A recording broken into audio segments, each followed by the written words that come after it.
Bismillahirrahmanirrahim. Assalamualaikum warahmatullahi wabarakatuh. Alhamdulillah nahmaduhu wa nasta'inuhu wa nastaghfiruh wa na'udzu billahi min syururi anfusina wa min sayyiati a'malina. May yahdihillahu fala mudhillalah wa may yudlilhu fala hadiyalah. Asyhadu an la ilaha illallah wahdahu la syarika lah wa asyhadu anna sayyidana Muhammadan abduhu wa rasuluh la nabiyya ba'dah. Allahumma salli ala sayyidina Muhammadin wa ala alihi wa ashabihi ajma'in, amma ba'du. Jamaah yang mulia, marilah kita bersyukur kepada Allah Subhanahu wa ta'ala dengan mengucapkan lafaz hamdalah, alhamdulillah.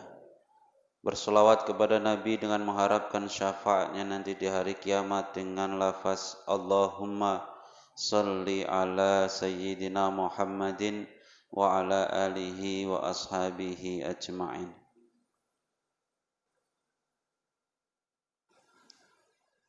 Malam hari ini kita akan membahas tauhid. Bedanya malam hari ini kita masuk YouTube, ya kan? Nah, biasanya orang masuk. Oh ya, saya saja. Yang kok di apa? Biar masuk juga. Diputer. Jamaah yang mulia, pertemuan yang lalu kita membahas sifat-sifat Allah. Itu ada sifat wajib, ada sifat mustahil, dan sifat jaiz. Sifat yang wajib bagi Allah ada 20.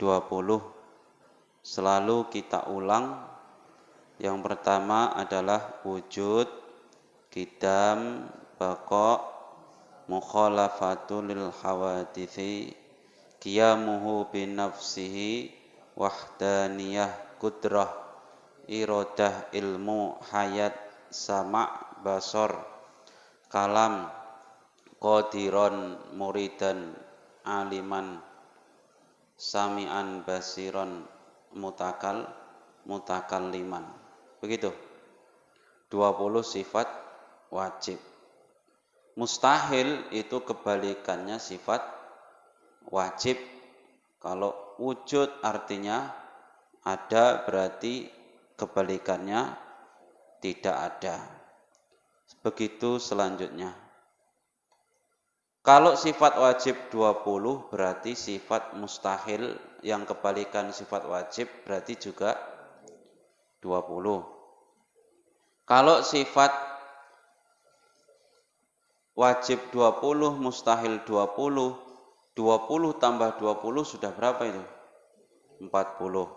Sifat jaiznya Allah ada satu, yaitu fi'lu kulli mumkinin aw tarkuhu.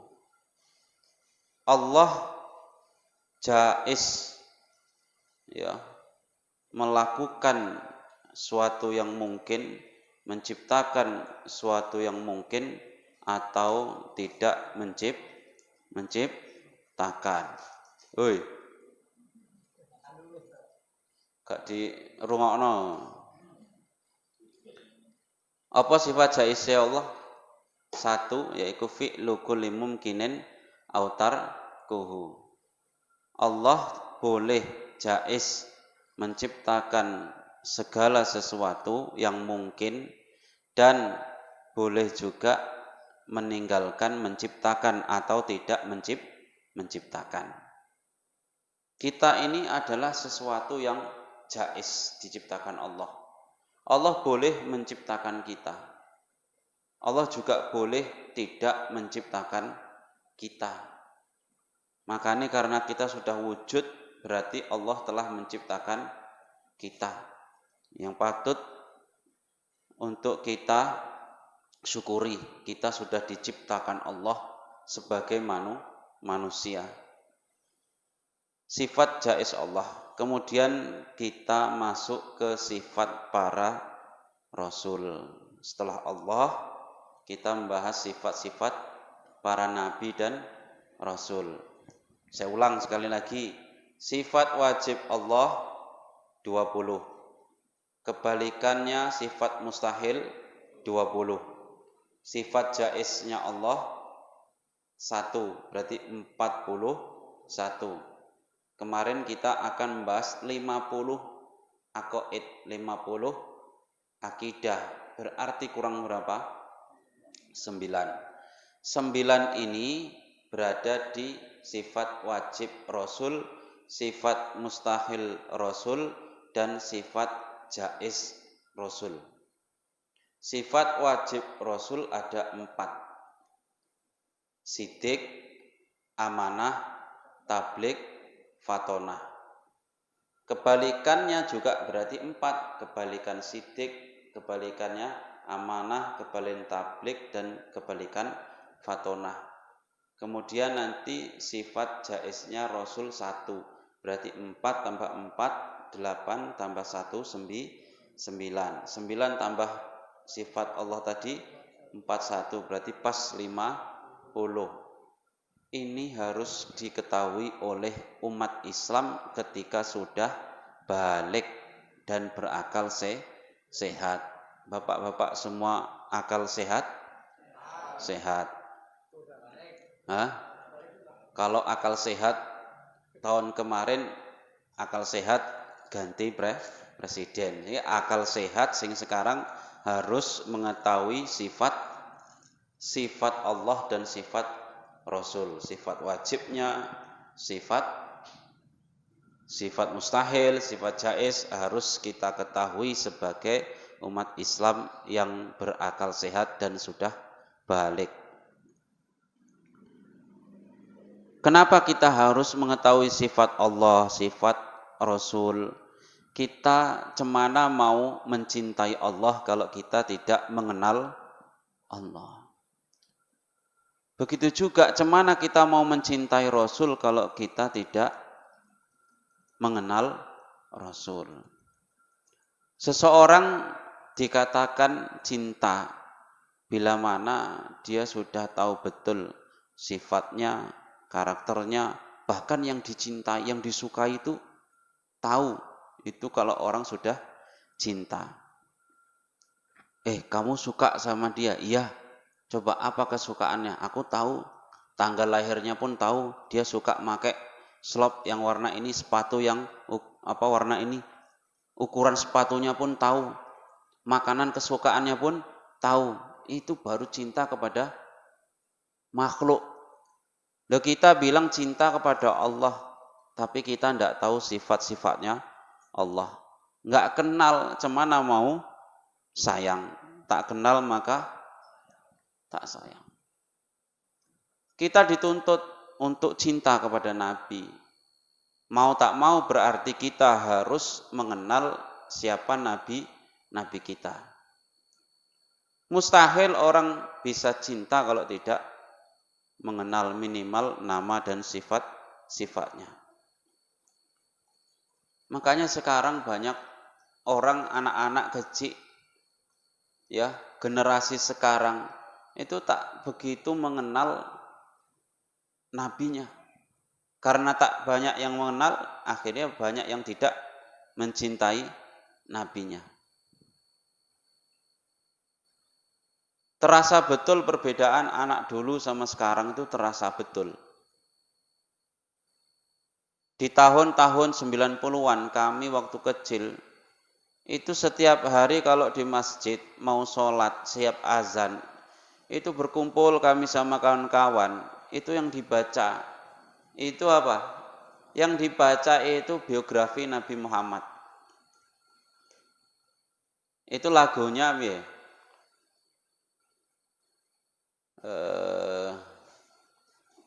Piye iku lagune? Dinten Isnin Nabi Muhammad lahir di kota Mekah. hari Senin 12 Rabiul Awal. Nama ayahnya adalah Sayyid Abdullah, nama ibunya adalah Siti Aminah. Itu kami baca tapi bahasa Jawa. Gusti Kanjeng Nabi lahir wonten ing Mekah dinten Isnen 12 Maulud taun Gajah. Engkang ibune asmane Siti Aminah, engkang ramane asmane Sayyid Abdullah. Itu kami baca. Sak umur segini-segini anak ini. Itu kami baca bersama-sama. Minimal kami sudah mengenal Nabi lahir di kota Mekah. Kalau orang sudah tahu tempat lahir Nabi kita di Mekah, berarti kita ya harus cinta kepada tempat kelahiran Nabi kita. Mekah itu di mana? Di Arab, berarti kita harus cinta negara Arab. Cinta Mekah, tempat lahir orang yang kita cintai. Kita punya istri kita di Brastagi, daerah Brastagi sana. Ya kita bolak-balik ke sana. Pokoknya disebut Brastagi. Oh, itu tempat mertua saya di situ. Orang rumahnya di sana. Ada rasa cinta dengan tempat kelahiran orang yang kita cintai. Lah kita dibilang cinta kepada Nabi kita. Disebut kota Mekah sedikit pun tak ada tersentuh, tak ada rasa, oh itu tempat kelahiran Rasulullah. Itu berarti kurang cinta. Cukup kita itu belajar kepada orang gila di zaman dahulu, namanya Majnun. Majnun itu saking cintanya kepada Laila. Laila itu so. Laila itu pujaan hatinya Majnun. Majnun itu kalau sudah disebut kota tempat Laila lahir itu enggak ingat apa-apa terus. Dia kok masuk kotanya Laila, tempat Laila lahir, itu yang sudah enggak fokus lagi. Cuma yang ada di hatinya cuma apa? Laila. Wes nengok kanan kiri enggak fokus ning Laila. Baru masuk pintu gerbang kota tempat Laila lahir, itu diciumi pintu gerbang. Kenapa? Aku mencium ini bukan karena tembok ini, tapi apa? Karena siapa? Orang yang ada di kota yang ingin saya masuki. Saking cintanya kepada Laila. Itu orang Majnun, tapi memberi pelajaran kepada kita.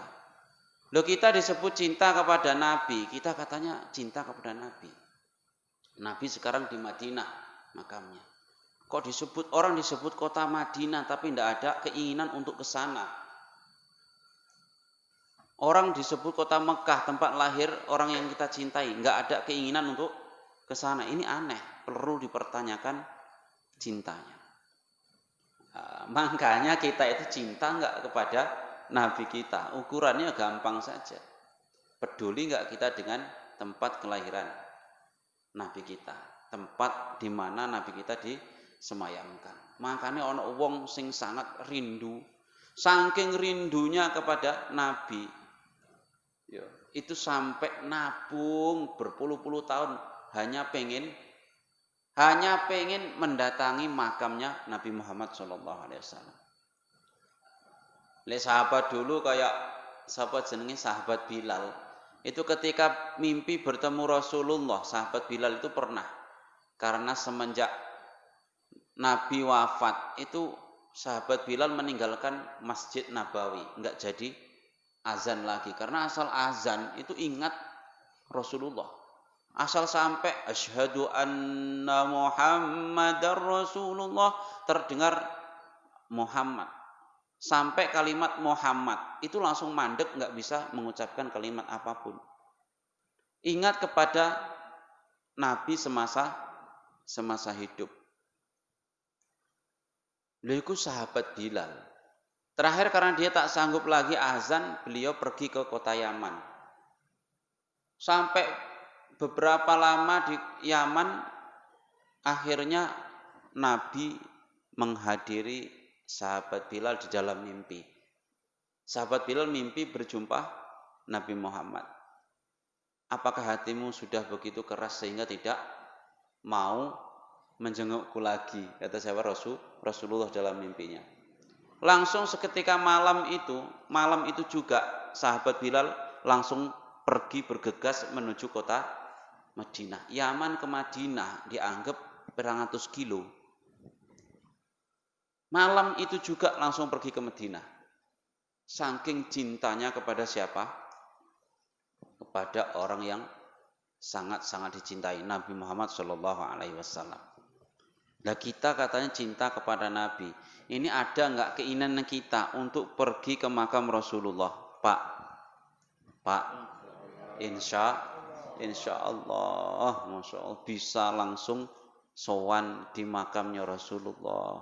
Nabi kita yang kita harapkan syafaatnya. Barang siapa kok sudah menziarahi aku, maka wajib mendapat syafaatku.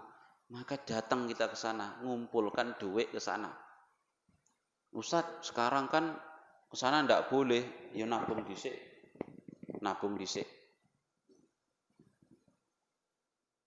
Maka ada pertanyaan begini, Ustadz, orang kok sekarang banyak umroh itu travel umroh. Dahulu mana haji apa umroh katanya. Sekarang kan haji harus nunggu 15 tahun. Sekarang mungkin bisa tambah sampai 20 tahun. Makanya cepat-cepat nabung daftar haji. Umroh tapi bisa cepat. Nah tapi enggak haji. Lah untuk ukuran orang yang cinta itu enggak harus nunggu haji dulu. Karena kalau nunggu haji sampai 15 tahun, kapan kita bisa ke sana? 15 tahun masa gak iso ngumpulke duit sampai gawe daftar haji meneh. Gak apa-apa berangkat umroh dulu. Makanya ada orang yang tanya sama Gus Baha. Gus Baha itu guru saya, alim. Jadi walaupun begini saya itu muridnya Gus Baha. Kiai Haji Bahauddin Nur Salim. Maaf.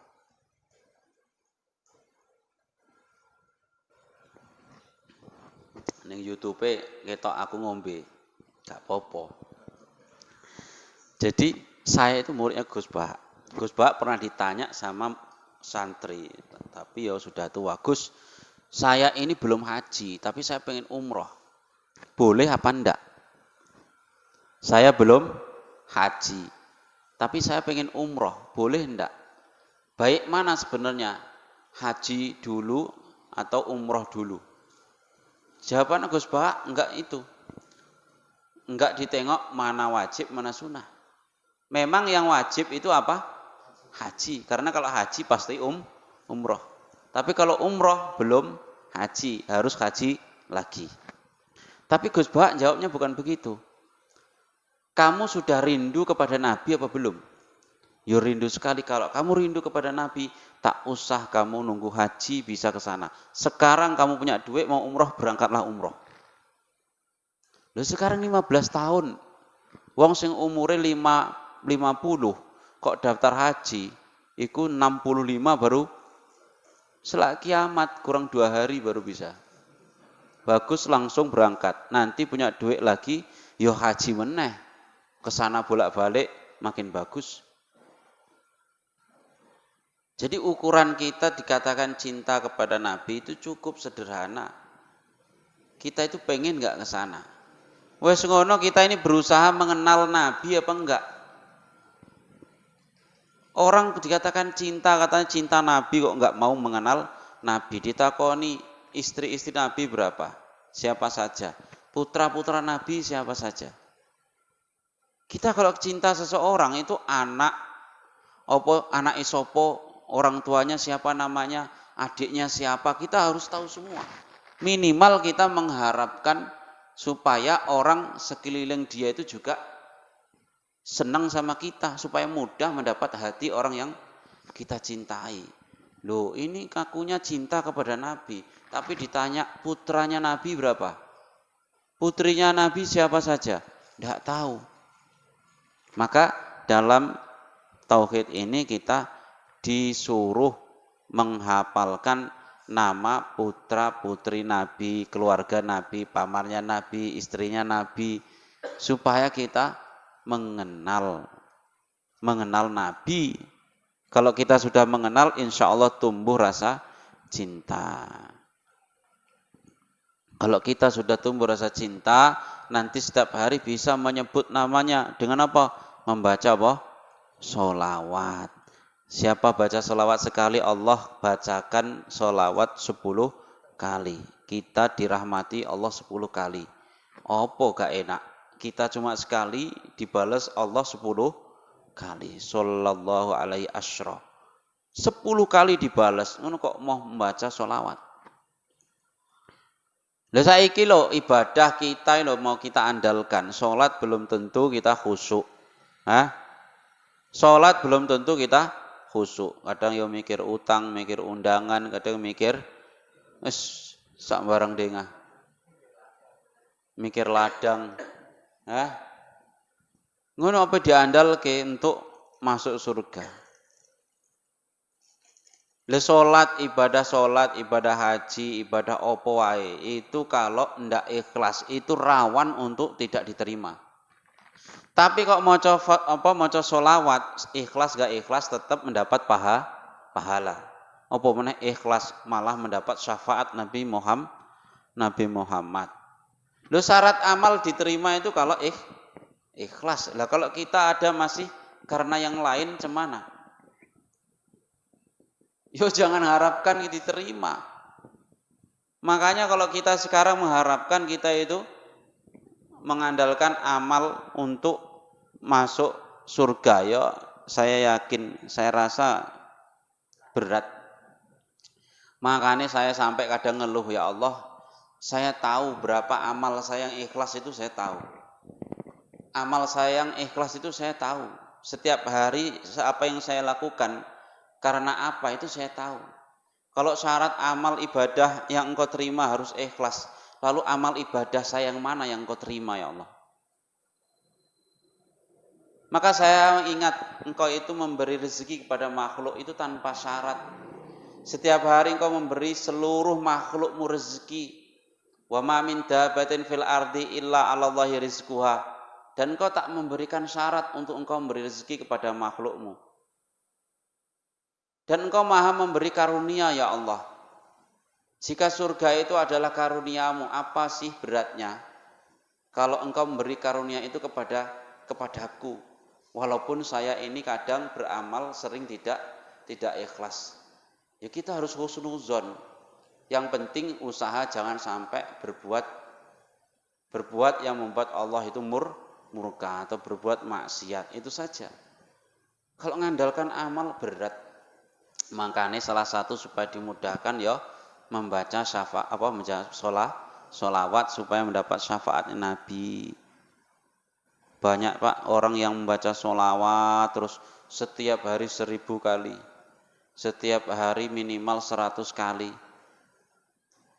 Ada guru saya punya nenek, itu bacaan sholawatnya setiap malam 21.000, selikur rewu, 21.000. Bangun malam, sholat tahajud, maca sholawat sampai subuh. Saya yakin jamaah-jamaah di sini juga sama. Bangun jam 1, bangun. Kamar mandi, kencing, balik tidur lagi. Astagfirullahaladzim. Baca sholawat sampai 21.000. Sallallahu ala Muhammad, sallallahu ala Muhammad, sallallahu ala Muhammad. Itu sampai diceritai kiai saya. Nenek beliau itu menyiapkan ikan asin di toples di samping tempat tidur. Jadi kalau bangun tidur langsung buka toples itu dikunyah-kunyah. Jadi nggak ngantuk lagi, ikan asin dikunyah-kunyah supaya nggak ngantuk. Karena kalau kita sudah mengunyah sesuatu terus kemudian keluar air liur, ini kita sudah berkurang rasa ngantuk kita. Lalu kita kok langsung bangun tidur kok duduk, ya duduk merem meneh, wis tumbang meneh. Kalau kita bangun supaya nggak ngantuk lagi, triknya langsung entah ngunyah apa pokoknya gerak. ngemil atau kamar mandi, cuci mukanya, baca dulu alhamdulillah supaya hilang ikatan-ikatan setan itu. Kalau kita duduk diem, apa mana cuma melek, masih rebahan, masih tiduran, wis gak jamin bisa bangun terus. Lanjut, sifat Nabi yang pertama adalah sidik, sifat wajib. Sifat Rasul. Rasul, saya jelaskan sekali lagi, Rasul itu sama Nabi beda. Ya, Rasul itu orang yang diberi Allah wahyu, kemudian wajib menyampaikan kepada umatnya. Itu Rasul. Kalau Nabi itu manusia yang diberi wahyu oleh Allah, tapi tidak wajib menyampaikannya kepada umatnya. Sekarang zaman Nabi sudah berakhir. Ya, zaman Nabi dulu Nabi masih banyak. Satu zaman pun banyak Nabi, Nabi Zakaria, Nabi Yahya, Nabi Isa. Satu zaman banyak Nabi dulu. Sekarang apa pengganti Nabi? Al-ulama warasatul anbiya, zamane para ulama, sejauh zaman Nabi. Lah Rasul itu diberi wahyu dan wajib menyampaikan kepada umatnya. Berapa yang diketahui, yang wajib diketahui oleh umat Islam yang sudah balik, sudah berakal, tertulis dalam Al-Quran itu 25. Menurut pendapat ulama, Nabi itu Rasul itu sampai 313. Rasul loh ya. Rasul itu 313. Nek Nabi semua keseluruhan itu 124.000. 124.000 Nabi. Ya. Kalau Rasul tadi apa? Mendapat wahyu dan wajib menyampaikan kepada umatnya. 313 yang diutus Allah, yang wajib diketahui oleh umat Islam cuma berapa? 25. Kalau disuruh ngapal kok semua piye? 313. Ngapalnya 25 saja masih ada yang nggak hafal. Nah kita nama saudara apa? Nama sahabat-sahabat aja banyak yang nggak hafal. Termasuk yang megang mic ini sahabat-sahabat Nabi nggak hafal semua. Nabi kalau Nabi insya Allah hafal 25. Kecil saya segitu sudah diajarkan. Lagi-lagi ya ilmu yang saya sampaikan sekarang itu yang kami hafalkan waktu di musola, di masjid, waktu kami kumpul sama kawan-kawan sebelum sholat, itu kami baca. Nyanyi-nyanyi, jadi ini sholawatan, pujian kalau di sana. Itu kami baca ya sambil seneng-seneng, nggak sadar ternyata itu sangat penting. Lho saiki sing ngono kuwi gak ono ning kene tak sawang gak ono. Orang semangat baca Al-Qur'an, baca ngapal hadis, tapi sing koyo ngono iku gak diapal kok gak diajarke. Hafal Quran, hafal hadis, surah-surah pendek hafal, tapi nama Nabi gak diapalno. Yo, sifat-sifat Nabi gak diapalno. Lah piye mau kenal dengan nabinya? Ya rasa rasa cinta itu nggak akan tumbuh. Akhirnya apa? Yo semangat menyampaikan Al-Quran hadis luar biasa, tapi gak kenal siapa yang harus dicintainya. Dulu anak-anak sekarang, wong tua ini semangat memang ngantarkan ke tempat ngaji Al-Quran. Tapi sing tauhid sing harus dibekalkan kepada anak sebelum balik itu lupa orang tua. Sifat-sifat Allah.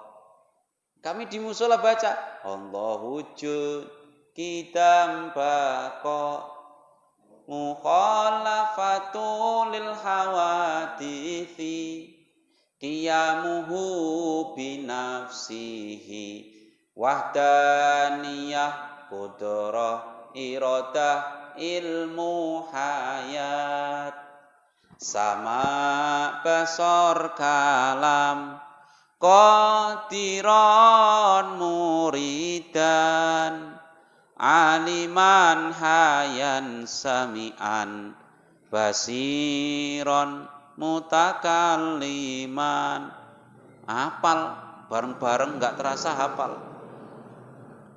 Saiki anak-anak sibuk megang HP tapi nggak dipakai untuk belajar sing koyo ngono kuwi. Asal megang HP kalau nggak game ya TikTokan, joget-joget dhewean ya. Yus jauh dari mengenal Allah dan Rasulnya. Makanya sadar sapa wae sing nonton iki, inget anakmu sing durung balik, bekalkan tauhid sifat-sifat Allah kudu ngerti. Ustadz kuwi sifat-sifat Allah kok cuma 20? Bukan cuma 20, tapi dengan 20 ini otak manusia sudah cukup. Kalau dibahas lebih lebar lagi enggak kuat. Otak kita enggak kuat. Ya minimal dengan 20 ini sudah bisa mengenal Allah. Sing 20 ini pahami wis bagus. Bukan berarti sifat Allah cuma 20 membatasi sifat Allah, enggak. Sekali lagi saya jelaskan sering dalam kitab tafsir Yasin ya karangan Syekh Hamami Zadih itu sifat Allah nama-nama Asmaul Husna itu sampai 4.000. Sering saya sampaikan ini. Biar enggak dikatakan kita ini membatasi sifat Allah cuma 20. 4.000 sifat hanya Allah yang tahu 1.000. Hanya malaikat yang tahu 1.000. Kemudian 1.000 lagi tertulis di Lauh Mahfuz. Tinggal piro? 1.000. 300 di Taurat, 300 di Injil, 300 di Zabur. Tinggal berapa? 199 di Al-Quran. Tinggal berapa? 1 ini dirahasiakan. Hanya orang-orang tertentu, para nabi yang tahu. Jadi tidak hanya membatasi sifat Allah 20, tapi dengan 20 ini kita bisa mengenal Allah. 20 kok wis gak mau melajari. Yes bangetan. Katanya kita ingin mencintai Allah, tapi tidak mau mengenal Allah. Kita tidak mau belajar sifat ini. Cemana mau kenal sama Allah. Sidik, ya sifat pertama Rasul adalah sidik, jujur. Nabi dan Rasul tidak mungkin berbohong. Mustahil Nabi itu berbohong. Karena Allah sendiri yang sudah mengabarkan tentang kebenaran para Rasul. Wasadaqal mursalun. Itu surah apa itu? Hada ma wa'adar rahman wa sadaqal mursalun. Surah apa itu? Yasin. Wa sadaqa dan benar jujur al-mursalun para utusan. Al-Qur'an itu kata Allah. Kalau Al-Qur'an sudah bilang para nabi itu jujur, ya benar, berarti tidak mungkin berbohong. Enggak mungkin para nabi, para rasul terus korupsi ayat ini sampaikan tapi tidak disampaikan, tidak mungkin. Mungkin kalau wakil rakyat bisa ini sampaikan kepada rakyat ya. Ini ada titipan dari atasan, ini sampaikan. 1M sampaikan. Ya turun, memang turun sampai seorangnya, tapi ya lewat 1 trip disunat. Lewat meneh disunat meneh. Jadi tukang sunat nih Indonesia ku akeh. 1M turun tinggal berapa? Sembuh tinggal berapa? Banyak tukang sunatnya. Kalau Nabi enggak, apa yang disampaikan oleh Jibril dari Allah disampaikan kepada para Rasul, karena yang menyampaikan wahyu itu tugasnya siapa? Tugasnya siapa? Malaikat siapa? Jibril. Itu tidak akan dikorupsi oleh para Rasul. Apa yang disampaikan Jibril yaitu yang akan disampaikan kepada umatnya, jujur benar. Apalagi Nabi Muhammad, Nabi kita Sallallahu Alaihi Wasallam. Sebelum Nabi diangkat menjadi Rasul itu sudah terkenal punya julukan Al-Amin. Al-Amin itu yang sangat dipercaya. Al-Amin itu sigot, kalau sigot mubalaghah bahasa nahwunya, Al-Amin, fa'il itu sangat bisa dipercaya. Artinya saking jujurnya. Wong wakil rakyat kok saiki iso kok punya sifat al-amin, Masya Allah, rakyat kita pasti sejahtera. Tidak pernah korup, tidak pernah bohong, luar biasa. Jujur. Lo dagang itu tidak pernah rugi, itu Nabi Muhammad. Saking jujurnya. Tapi dagang tidak pernah rugi. Makanya Siti Khadijah seneng kalau Nabi dagang. Sales Nabi itu dulu jadi salesnya siapa? Siti Khadijah. Asal dagang dikawani sama kawannya Maisarah itu pasti untung. Dagang tapi nggak pernah rugi. Dan jujur, karena kejujurannya ini Siti Khadijah tertarik. Akhirnya minta dilamar. Jadi Siti Khadijah yang minta. Bukan Nabi, Siti Khadijah yang minta supaya dilamar oleh Nabi. Itu sifat jujur Nabi. Sebelum diangkat menjadi Rasul sudah nampak sifat jujurnya. Semua para utusan itu punya sifat jujur. Yang pertama apa? Jujur. Yang kedua sifat para Nabi, para Rasul adalah amanah. Sidik, jujur, amanah dapat dipercaya. Hampir mirip itu, sidik sama amanah. Sidik itu bener apa yang dikatakan itu selalu benar. Apa yang ada dalam hati, yaitulah yang diucapkan. Amanah itu dapat dipercaya. Lah amanah kebalikannya apa? Khianat. Tidak mungkin Nabi berkhianat. Kalau berjanji selalu ditepati. Saking menepati janji sampai musuhnya Nabi itu salut kepada Nabi. Wong kok iso dipercaya sampai kepada siapa? Lawannya. Itu luar biasa. Nabi itu bisa dipercaya oleh lawannya. Ya. Lawannya sampai iso percaya sama Nabi. Saking jujure. Pernah ana sing di tafsir Yasin itu ada orang yang sangat benci kepada Nabi. Ya, Nabi itu sudah menyapa dia baik-baik. Itu kenapa kok kudamu kamu bersihkan? Ini adalah kuda yang akan saya pakai untuk membunuh kamu wahai Muhammad. Malah dikonokno.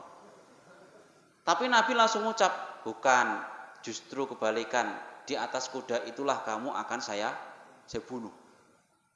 Loh, gara-gara dikatai Nabi begitu, itu musuhnya Nabi ketakutan. Kenapa? Karena ucapan Nabi tidak pernah bohong, bisa dipercaya. Betul.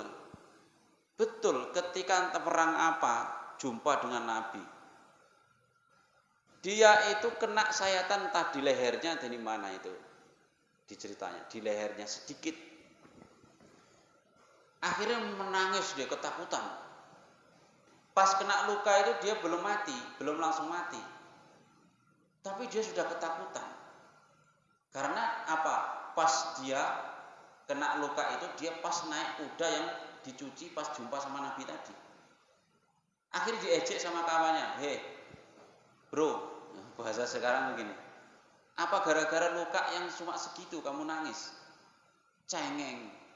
Cuma sakit segitu aja kena luka, itu anak-anak pun enggak kesakitan. Loh, bukan masalah itu. Tapi Muhammad pernah ngomong sama saya berhadap-hadapan bahwa dia akan membunuh saya di atas kuda yang saya cuci ini. Sementara saya kena luka ini oleh dia itu pas naik di kuda ini. Maka saya takut karena Muhammad tidak pernah berbohong sekalipun. Saya takut ucapan dia itu benar-benar terjadi. Tapi benar, gara-gara luka itu dia sakit mati. Ya, Nabi itu tidak pernah dan sangat bisa dipercaya. Al-Amin. Kalau sudah ngomong ya wis hati-hati, apalagi ancaman, hati-hati. Sampai musuhnya ketakutan gara-gara saking bisa dipercayanya Nabi Muhammad. Kalau Nabi janji nggak akan diingkari, pasti ditepati. Jenenge Nabi punya sifat amanah. Lah kita ini punya sifat amanah, tapi tidak mungkin bisa menandingi sifatnya Nabi. Kalau pemimpin kita itu punya sifat yang kayak sifatnya Nabi amanah, Masya Allah, luar biasa. Wes toh, pemimpin kita itu kok punya sifat kayak sifatnya para nabi nih, sidik, siji, jujur. Dua, amanah, dapat dipercaya. Yang ketiga, kemudian apa? Tabligh, menyampaikan. Menyampaikan itu bukan cuma menyampaikan dari bawah ke atas, tapi juga dari atas ke bawah. Menangkap apa? Menampung aspirasi rakyat, disampaikan ke atas. Begitu juga nanti kalau ada kucuran dana dari atas juga disampaikan ke bawah. Top tabligh, menyampaikan. Tablighnya Nabi ya menyampaikan ayat apa wahyu yang sudah diberikan kepada para nabi. Kalau nabi-nabi seperti Ibrahim, seperti Musa, seperti nabi yang tidak punya kitab suci, Ibrahim yang lain itu memang tidak punya kitab suci, tapi kadang ada yang kasih Allah lempiran, suhuf Ibrahim wa Musa, itu juga wahyu dari Allah, disampaikan semua. Kalau yang kitab suci seperti Al-Quran kepada Nabi Muhammad disampaikan kepada para sahabat, seperti Injil kepada Nabi Isa disampaikan kepada murid-muridnya, Hawariyun, seperti Taurat Musa disampaikan kepada orang Bani Israel, seperti Zabur kepada Nabi Dawud disampaikan kepada murid-muridnya. Itu adalah bentuk tabligh, menyampaikan. Lah karena ulama itu ada pewaris Nabi, ya ulama harus menyampaikan. Jamaah yang mulia, sifat keempat yaitu fatonah. Fatonah kebalikannya bodoh. Tidak mungkin Nabi itu bodoh. Semua Nabi itu cerdas. Loh, Nabi kok katanya cerdas, tapi kenapa nggak bisa baca, nggak bisa nulis? Nggak bisa baca, nggak bisa menulis, itu bukan ukuran cerdas. Jadi Nabi nggak bisa baca, nggak bisa nulis, itu justru ada hikmahnya. Itu memang sudah dipersiapkan oleh Allah supaya tidak dicurigai. Kalau Nabi bisa nulis, bisa baca, sementara wahyunya itu berupa Al-Quran, mukjizatnya berupa Al-Quran, orang akan canggung, akan ragu. Mosok iki bener-bener dari Allah. Mungkin ini karangannya sapa? Muhammad dewe. Mungkin Muhammad ngarang dewe, ditulis-tulis dewe. Makanya Allah buat tidak bisa baca, tidak bisa nulis. Tapi Al-Quran semono akeh dikumpulin sampai 30 juz. Itu diteliti sampai sekarang kebenarannya. Itu tidak habis-habis. Sampai sekarang terbukti selalu kebenarannya. Sejak zaman dulu mulai diturunkan sampai sekarang belum ada yang bisa menandingi karya seperti Al-Quran. Mosok sisat, loh, nek gak belajar balaghah gak ngerti. Al-Quran itu baru susunan kalimatnya, perkataannya, itu gak bisa ditandingi oleh sastrawan manapun. Karena pada saat itu marak-maraknya para penyair. Ya, di zaman Nabi Muhammad itu marak-maraknya penyair. Jadi orang yang mengetahui keindahan Al-Quran, bahwa Al-Quran itu bukan ciptaan Muhammad, bukan ciptaan Nabi Muhammad sendiri. Itu para penyair yang jago-jago. Wes ngene wae. Uang ngerti sihir, itu kan tukang sihir. Uang ngerti kok suaranya apik, bacaan Al-Qur'annya bagus, itu kan memang orang yang ahli Al-Qur'an. Iki bacaannya mantep. Wong iso menilai ini bacaannya bagus kalau dia nggak ngerti bacaan terlebih dahulu. Bisa nggak bisa, karena harus ada tajwidnya, makhrajnya bener apa enggak, baru bisa dia bilang ini pas, bagus. Nah kalau cuma dengarkan, wah ini suaranya mantep ini, Ya semua orang tertipu suaranya kadang. Penyanyi dangdut pun suaranya cantik-cantik. Tapi belum tentu pandai baca Al-Quran. Belum lagi tajwidnya, belum lagi makhrajnya. Orang ngerti bahwa ini adalah benar syair atau enggak, itu penyair. Akhirnya teliti, wah ini jelas bukan Muhammad yang bikin.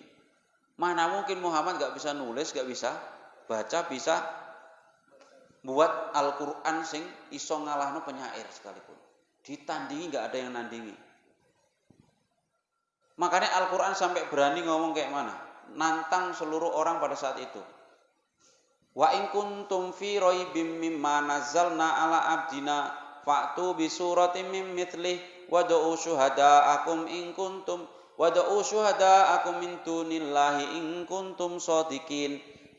Wong, nek kowe memang ragu tentang apa yang sudah saya turunkan, dengan apa yang sudah saya turunkan kepada hambaku yaitu Muhammad, wis jaloken tulung karo wong-wong apa berhala-berhala sing mbok sembah selain Allah. Kowe kan nyembah berhala, wis ajaken berhala iku ciptakno satu surah saja sing iso menandingi apa? Satu surah dalam Al-Qur'an. Wad'u syuhada'akum, wis ajaken kabeh. In kuntum shadiqin, nek memang kamu benar. Fa'ilam taf'alu, jika kalau kalian tidak mampu, walan taf'alu, langsung dijengkali oleh Allah. Walan taf'alu, dan tidak akan mampu. Tidak akan bisa melakukan. Lan itu kalau bahasa Arabnya, lan itu linafil mustaqbal. Linafil istiqbal, itu menafikan zaman yang akan datang. Berarti apa? Tidak akan. Walan taf'alu, tidak akan mampu. Fa'illam taf'alu, jika kalau kalian tidak mampu, dan pasti tidak akan mampu. Fattakun nar, sudahlah takutlah kamu kepada neraka. Waquduhan nas wal hijarah, sing bara apinya itu dari manusia yang dimasukkan ke api itu, wal hijarah dan berhala-berhala yang dibakar. Uiddat lil kafirin, yang dipersiapkan untuk orang-orang yang kafir. Betul, nggak ada yang bisa menandingi Al-Quran sampai saat ini. Ono sing coba-coba mau bikin surah menandingi surah Al-Fil, Musailamah Al-Kadzab, orang yang ngaku nabi. Alam taro kaifa fa'ala rabbuka bi ashabil fil, alam yaj'al kaidahum fi tadlil. Itu menceritakan tentang sejarah. Ya, Raja Abraha ingin menumbangkan Ka'bah. Sejarah. Isinya sejarah. Terus akhir-akhir ayatnya itu LL semua. Alam tara kaifa fa'ala rabbuka bi ashabil fil, alam yaj'al kaidahum fi tadlil wa arsala alaihim tayran ababil. LL semua. Ditandingi oleh Musailamah Al-Kadzab bikin tentang gajah. Surah Al-Fil memang artinya apa? Gajah. Dia bikin satu surah ingin menandingi Al-Quran. Gajah. Al-Fil. Wa ma adraka mal fil. Tahukah kamu apa itu gajah? Dia malah menjelaskan tentang gajah. Disampaikan kepada kaumnya sendiri, diketawai sama kaumnya. Allah Musailamah, kalau ngono iku anak TK pun pandai. Bahasanya kayak ngono nek sekarang, dulu ndak ada TK. Anak-anak pun pandai kalau bikin kayak gitu. Ya nggak bisa kamu mengalahkan Muhammad. Surah Al-Fil menceritakan tentang sejarah Raja Abraha ingin menumbangkan Ka'bah. Kok kamu tandingi surah Al-Fil sing menceritakan apa? Gajah. Lucu malah. Nah itu tidak bisa tertandingi Al-Quran dari dulu sampai sekarang. Itu mukjizat. Orang yang ngerti bahwa Al-Quran itu bukan syair, ya para penyair. Mukjizat Nabi Musa kayak sihir, bisa membelah lautan. Orang yang mengerti bahwa itu bukan sihir, itu ya para penyihir. Makanya penyihir Fir'aun tobat melihat mukjizatnya Musa. Akhirnya iman kepada Nabi Musa. Sidik, sifat Nabi, para Rasul. Amanah, tabligh, fatonah. 4 sifat ini wajib bagi Rasul. Artinya apa? Tidak mungkin Nabi Rasul tidak sidik. Tidak mungkin Nabi dan Rasul tidak amanah. Tidak mungkin Nabi dan Rasul tidak menyampaikan wahyu. Tidak mungkin Nabi dan Rasul tidak fatonah, cerdas. Ya, masalah kecerdasan para nabi, para rasul banyak sekali. Salah satunya Nabi Ibrahim, itu usia belia bisa berdebat mengalahkan raja Namrud. Ibrahim itu ahli debat. Iya. Ibrahim itu pernah membuat tauriyah, dalam bahasa balaghahnya tauriyah. Itu dikeprui semua itu. Berhala-berhalanya dikeprui semua Raja Abraha. Mari dikeprui, perkule itu kampaknya itu dikalungkan berhala yang besar. Akhirnya diceluk, Ibrahim sapa sing ngeprui berhala iki? Nabi Ibrahim itu jujur, yang mukuli berhala-berhala ini loh yang paling besar. Seakan-akan ngono. Yang mukuli berhala dalam hatinya apa? Ya Ibrahim. Sapa? Ibrahim. Tapi dia menunjuk kembali, ini loh berhala yang paling besar. Jadi sebenarnya Ibrahim tidak bohong. Jadi tauriyah itu melakukan permainan kata seakan-akan dia itu bohong, padahal dia itu tidak bohong. Sing ngeprui sing cilik-cilik itu Ibrahim. Maksudnya disimpan di dalam hati. Kalau bahasa Arabnya bal fa'alah kabiruhum haza.